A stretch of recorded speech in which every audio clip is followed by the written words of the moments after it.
My mother-in-law brought 5 laundry baskets of wrapped toys into my house yesterday for one 2-year-old, and I just stood there, frozen, watching it happen. The story. Let me paint you a picture. We'd been so intentional this year. 5 to 10 gifts, small, thoughtful things that would actually enhance what our son already loves doing. We felt good about it. We felt calm, and then they arrived. 5 laundry baskets, 2 boxes, 40 gifts for a toddler who still calls every animal dog. I watched them pile into the living room and I couldn't speak. I didn't know how to stop it without sounding ungrateful or mean. So I smiled, and it kept coming.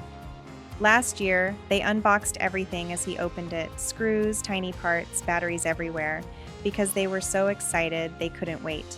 So this year, my husband and I agreed, nothing gets opened, just unwrap and set aside. But when we started, my son was so confused. He'd unwrap a toy, reach for it, and we'd say, "Not yet, buddy, keep going." He didn't understand. He got upset. I had to pull him away for a snack just to give him a break from the chaos. And my mother-in-law?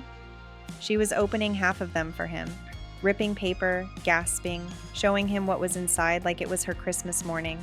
And honestly, I think it was. I think she was trying to give him the childhood she never had, which is beautiful in theory, but in practice, it was sensory overload for everyone involved. We kept 5 toys. The rest, donations, Target returns without receipts. Fingers crossed. Why this is so hard?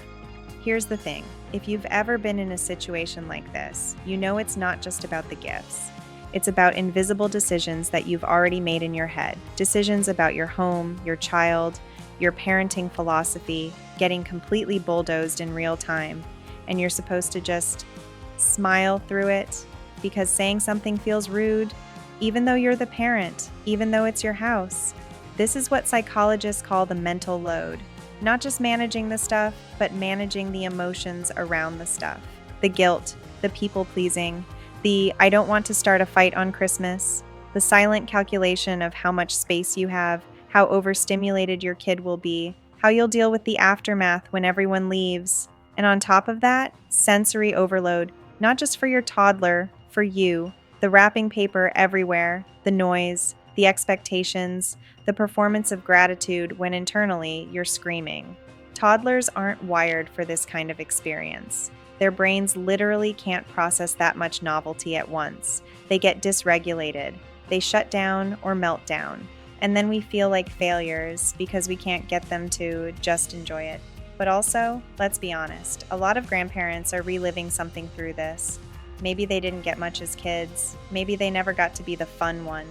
And that's not bad. But when it overrides your boundaries as the parent, it becomes a problem. And the hardest part, you love them. You want them to be involved. You don't want to be the fun police. But you also know that 40 toys doesn't teach gratitude, presence, or joy. It teaches chaos. The gentle parenting reality check. So let's talk about what actually happened in that living room from your son's perspective. He's 2.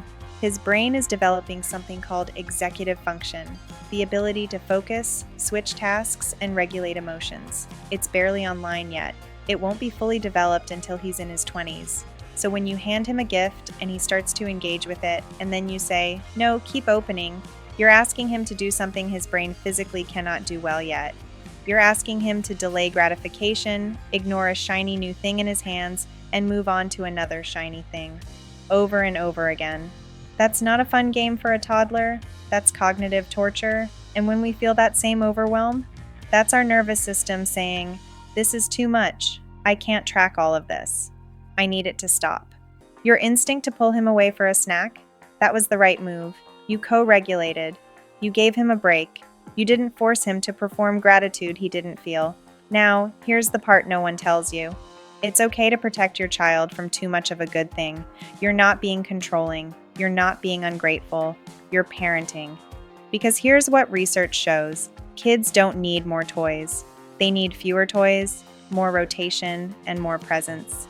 They need space to actually play, not just unwrap. And honestly, so do we. You keeping 5 toys and donating the rest wasn't mean. It was smart. You gave him what he could actually engage with. Everything else would have just sat in a bin, overstimulating him every time he walked by.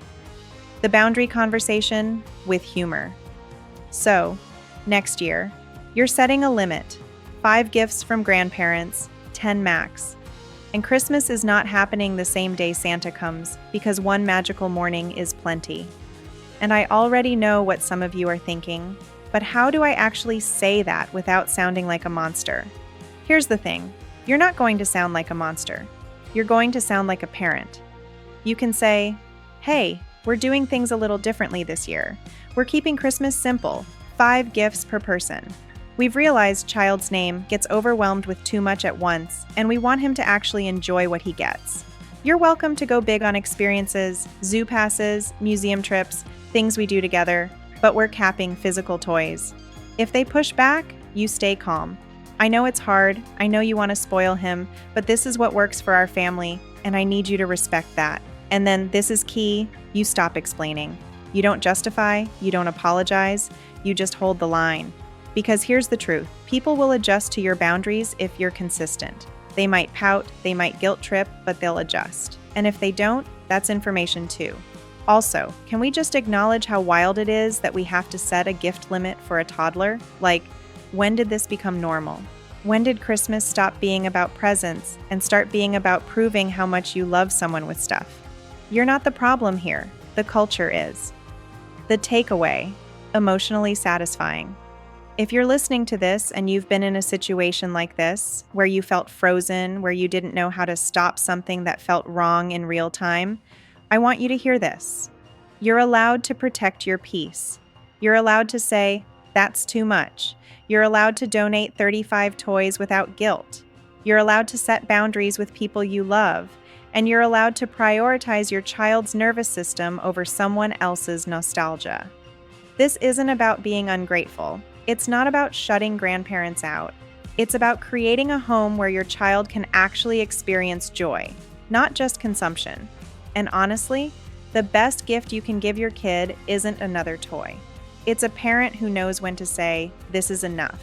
So next year, you'll do it differently. You'll set the limit ahead of time. You'll hold the boundary.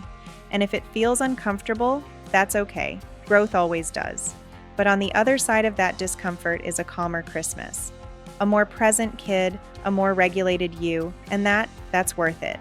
If this resonated with you, I'd love to hear your story. Drop a comment and let me know.